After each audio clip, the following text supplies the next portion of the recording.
Hey, everybody, welcome to Soul and Story. My name is Cindy Smith, and I am just starting my journey out as an author. I have finished my the rough draft of my first novel, and I'm in the process of doing a self edit, which is actually going much easier than I thought it would be.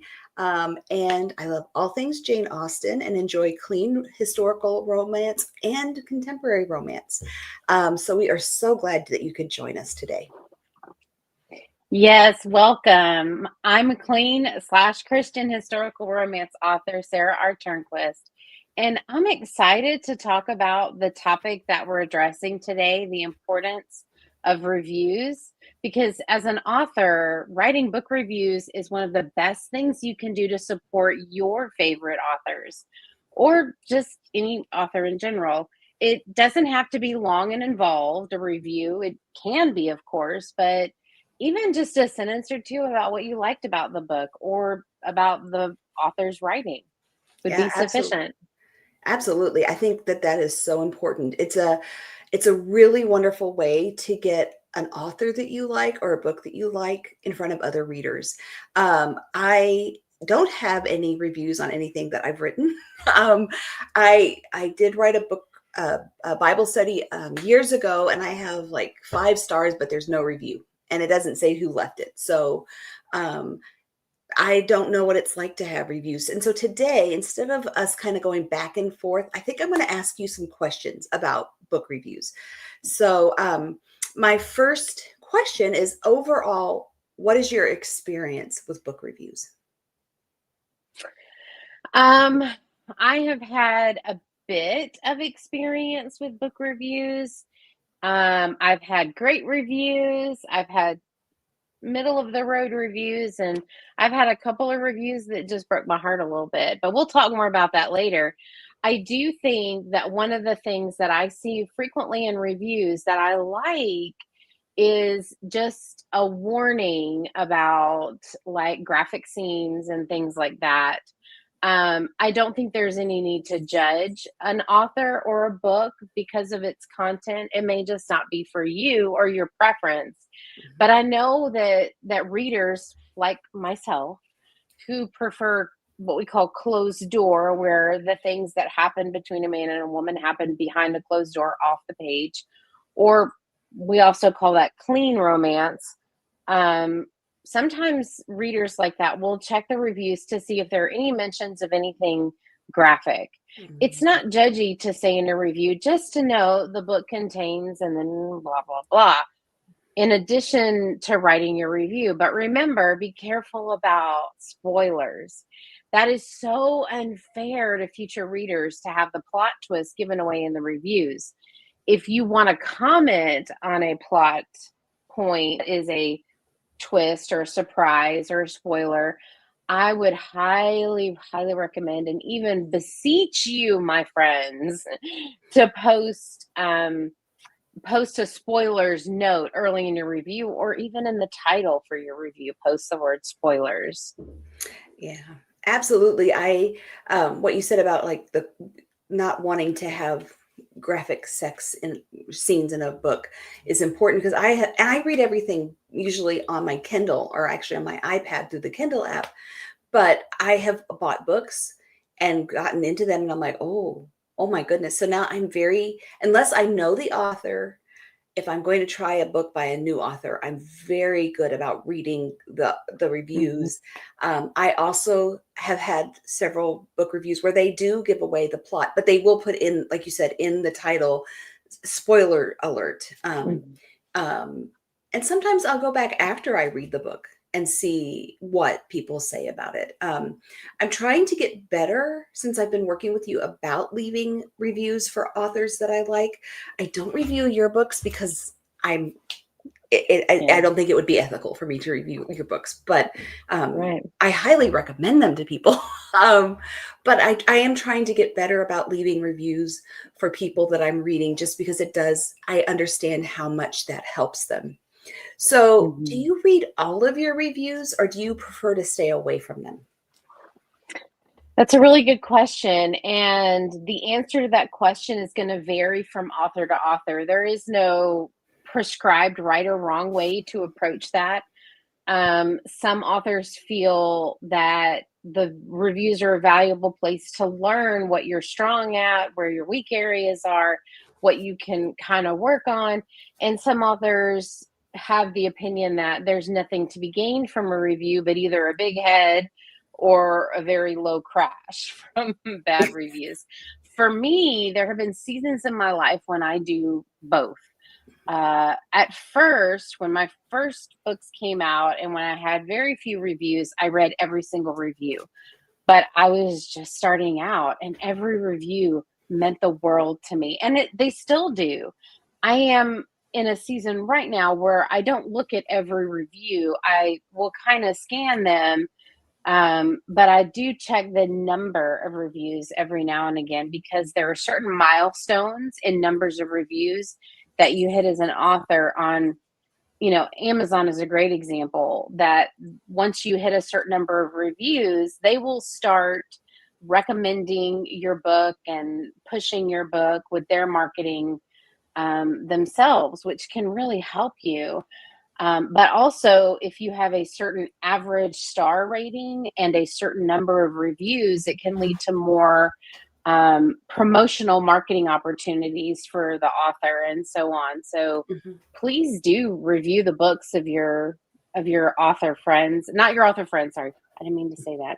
Because interestingly enough, if you have a friend that is an author or a family member, for Amazon at least, it is against the terms of service to leave reviews for them. You can't, as my writer friends, you can't control what your friends and family do as far as that goes.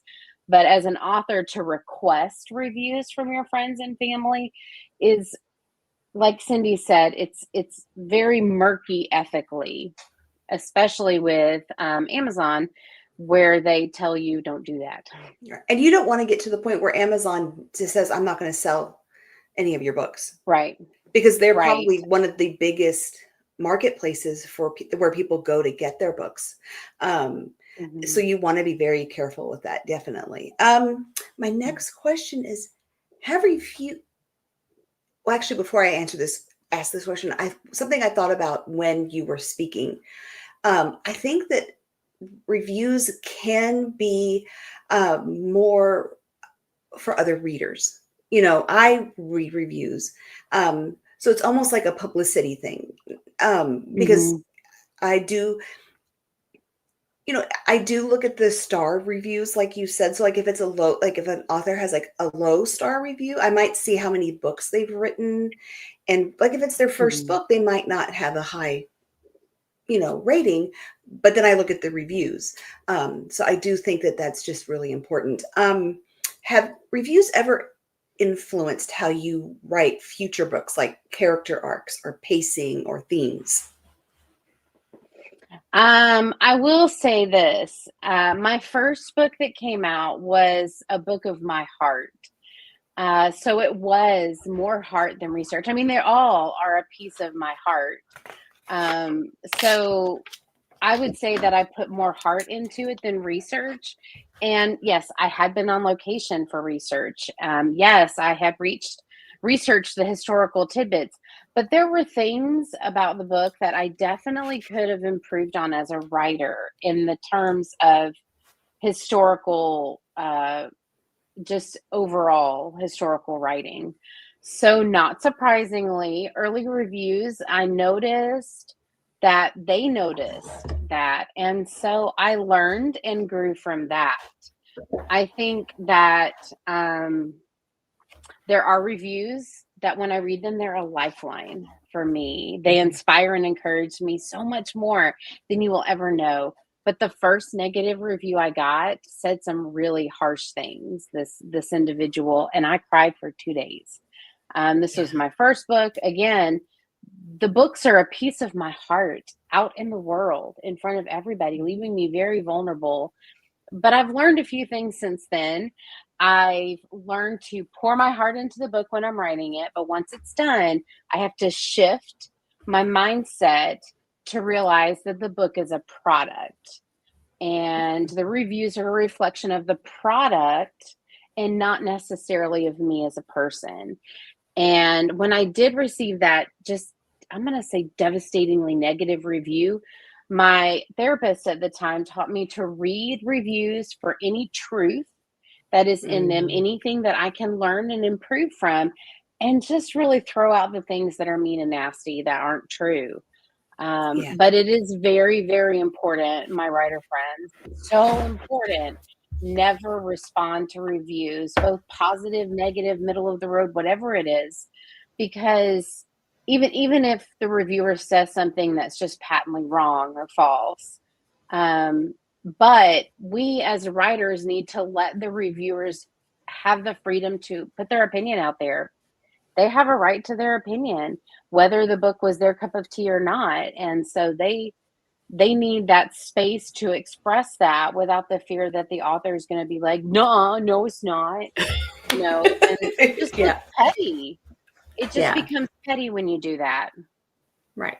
And as an Yeah. author, you want to stay somewhat detached from that. You don't want to be Hmm. detached from your readers. You want your readers to be able to reach out to you through other Yeah. other uh, modes of communication. I almost said transportation. Your dogs are I'm upset sorry. about My something. dogs are barking. Yeah. That's My fine. dogs are barking. Um, Blue. do you think that book reviews play a big role in your book sales and or discoverability?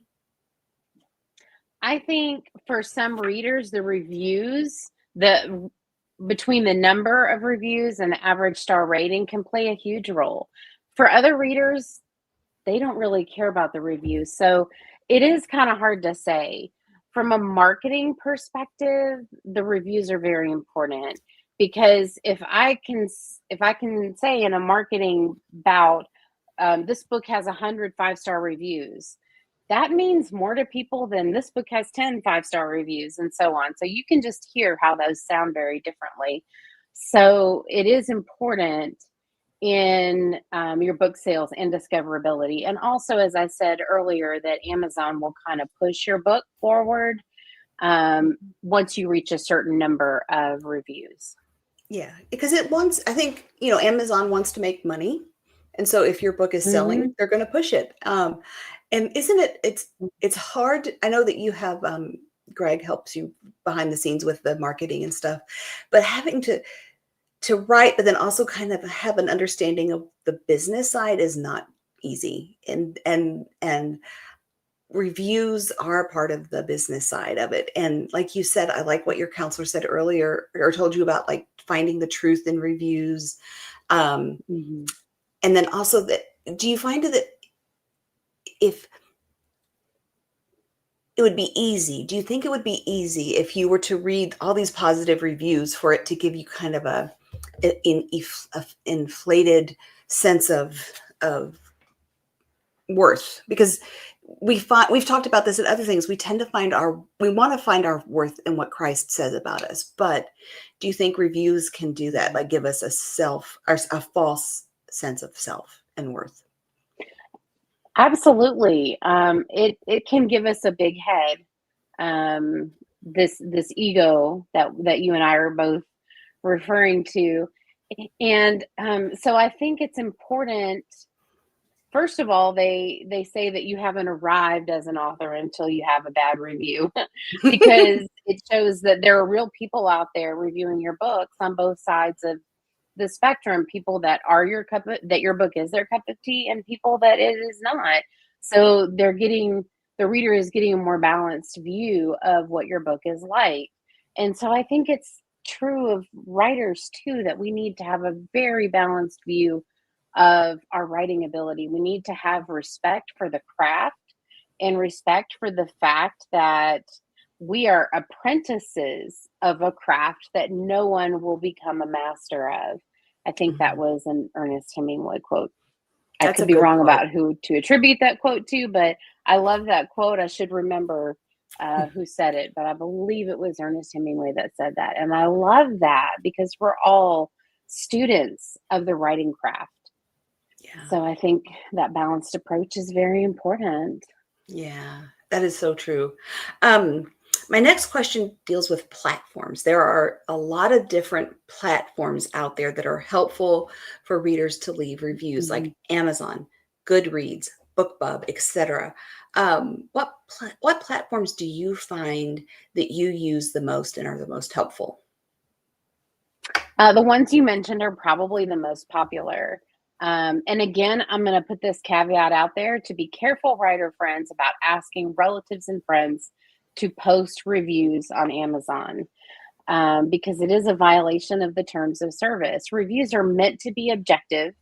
Not that your family and friends cannot be objective, but there is a flavor of them reviewing you and not just your book. And so it becomes important for people to, in a sense, view your book as a product so that they can have that objectivity. But Goodreads and BookBub are more open about allowing friends and family to review. Barnes and Noble is another good place to post reviews, but I always encourage readers to at least post a review on the platform that you use. And what we mean by platform is where you're getting your book from. Goodreads does not sell books, nor does BookBub. It is a place where readers go to find out more about books and to follow authors. But Amazon, Kobo, Apple Books, Everand, these are all book selling platforms that you can post reviews on. And don't forget to review your audiobooks too. Yeah, it's, because like if you go to Amazon, it under even products that we buy, not just books, it'll say verified purchase, which I think that's very important. Like you Mhm. wouldn't want to buy it on Amazon and then go review it on Barnes and Noble. You don't want to do Mm, that. One of the things that I like mhm. about Goodreads is you can make friends with other people. So, like I have one friend, she is a voracious reader in, well, I think she reads mostly like educational stuff, like books on theology or books on your relationship with the Lord.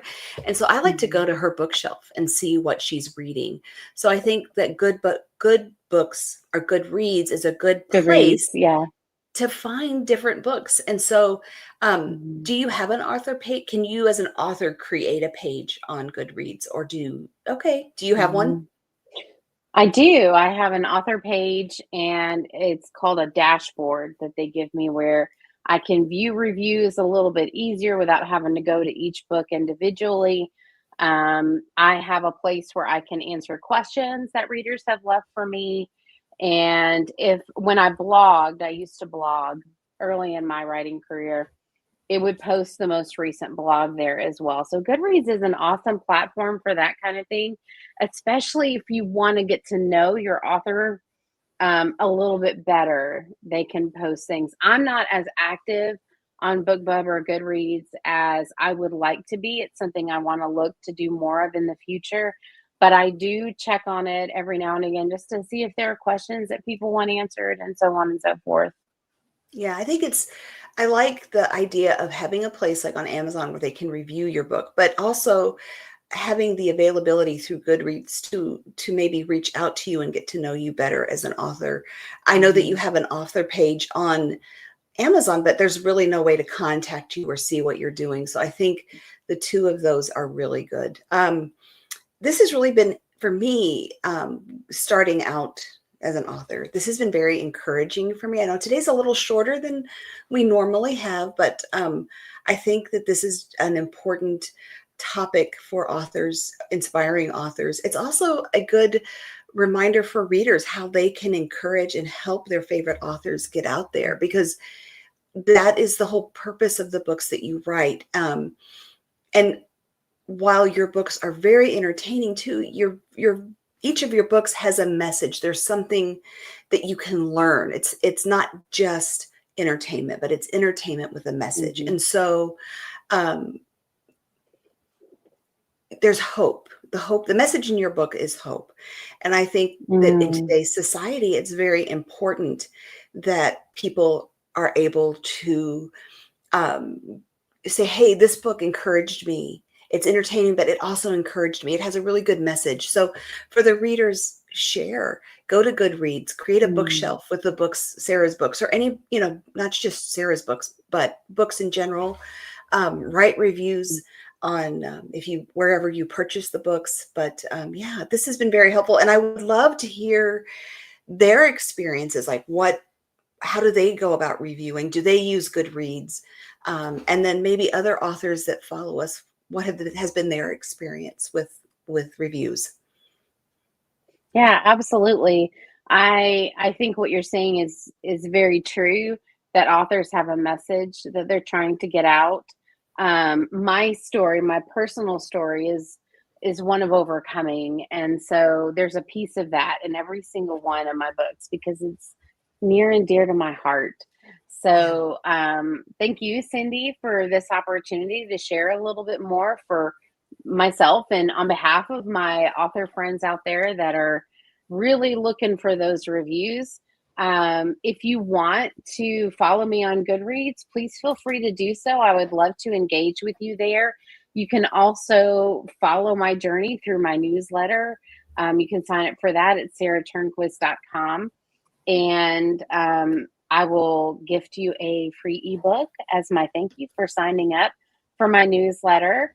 And then you can follow my journey. And if you want to be even closer to the action, you can learn about Turnquist Truth, which is my reader team, where I share the most up-to-date stuff. So you could also join that as well. But all that information is on my website.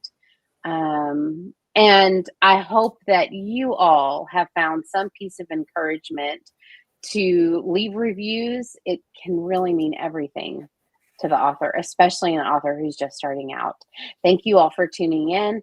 We appreciate you more than you know. So make sure you subscribe to our channel and review our podcast. So we really, Absolutely. really appreciate those. And there's my puppy back there. Yeah, you're a mess, Duffy. You're a mess. Yeah. More like a spill. He gets everywhere. Okay. All right. Until next time. Bye, everybody.